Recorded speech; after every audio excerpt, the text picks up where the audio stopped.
Long before science had equations, engines, or laboratories, there were only stories. And in those stories, ancient civilizations believed that flight belonged exclusively to gods, angels, and divine beings, because to rise into the sky was to escape the limits of the earth and move closer to the heavens. Greek mythology warned humanity through the tragic tale of Icarus that flying too high would lead to destruction, sending a powerful message that the sky was forbidden territory and arrogance would be punished. Yet even these warnings could not silence the deep human desire to fly, because across every culture people continued to look upward with curiosity, longing, and envy as birds glided effortlessly above mountains and oceans. In ancient China, kites rose into the sky, not merely as toys, but as early proof that air itself could be touched, shaped, and controlled. While during the Islamic Golden Age, inventors such as Abbas ibn Firnas attempted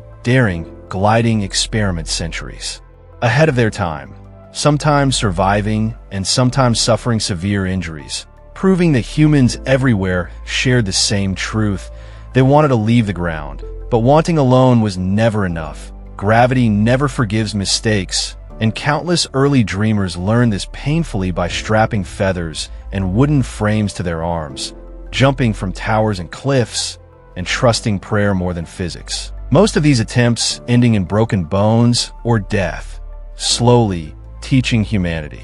that flight demanded more than bravery. It demanded understanding, patience, and respect for natural laws, an understanding that would take centuries to develop until humans began observing nature instead of challenging it blindly,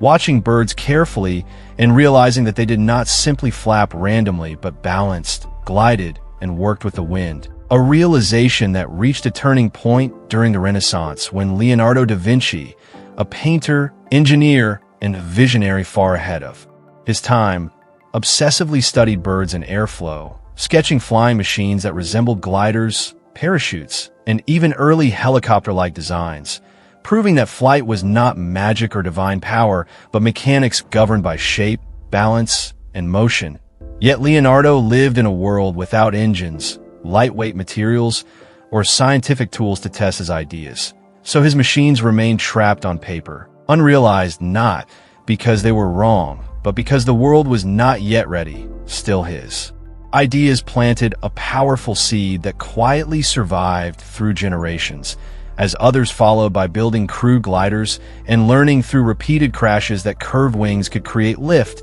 that stability mattered as much as ambition, and that falling was often the price of progress, bringing humanity closer step by painful step, until the 19th century finally delivered a true breakthrough through a quiet Englishman named Sir George Cayley, who transformed flight from dangerous guesswork into scientific understanding by separating it into lift, drag, thrust, and weight. Concepts that seem obvious today, but were revolutionary at the time. Cayley built gliders that actually worked, and in 1853 even carried a human across a short distance, proving for the first time that controlled, heavier-than-air flight was possible, laying the scientific foundation of aviation itself. Though powered flight was still missing, and for decades inventors struggled because some chased powerful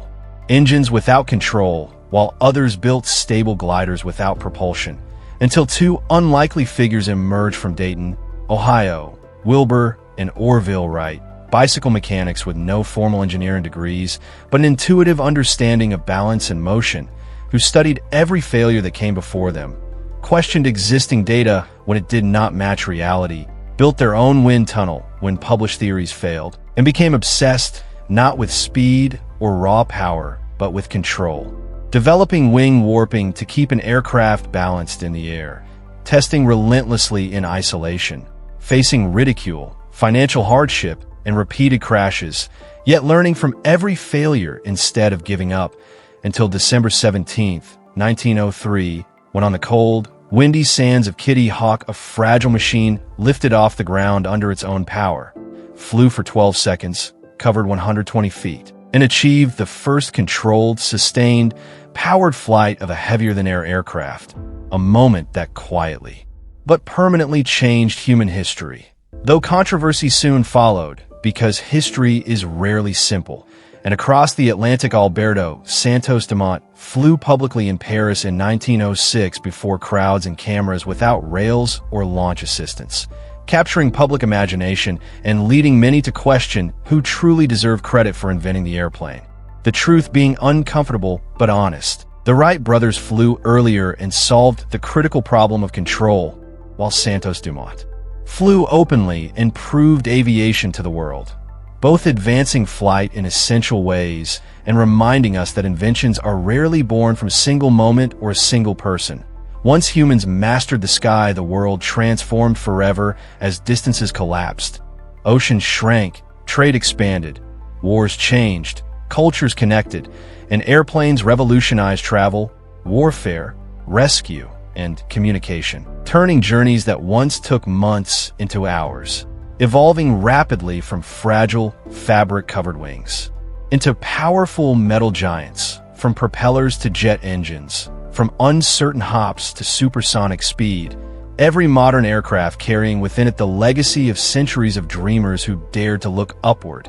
And so when we ask who really invented the airplane, whether it was Leonardo who dreamed it, Cayley who defined it, the Wright brothers who proved it, or Santos-Dumont who shared it with the world, the most honest answer is that the airplane was not invented by one person, but built by centuries of human curiosity, failure, courage, and persistence. A reminder that innovation is never instant, progress is never lonely, and dreams never die quietly. Because the same sky that once rejected humanity now welcomes millions every day. And somewhere right now another dreamer is looking up, questioning limits, preparing to change the future once again. So if this journey through history inspired you, like this video, subscribe for more cinematic documentaries, and comment below who you believe truly invented the airplane. Because history is not just written in books, it is written in debate, perseverance, and the courage to challenge the impossible.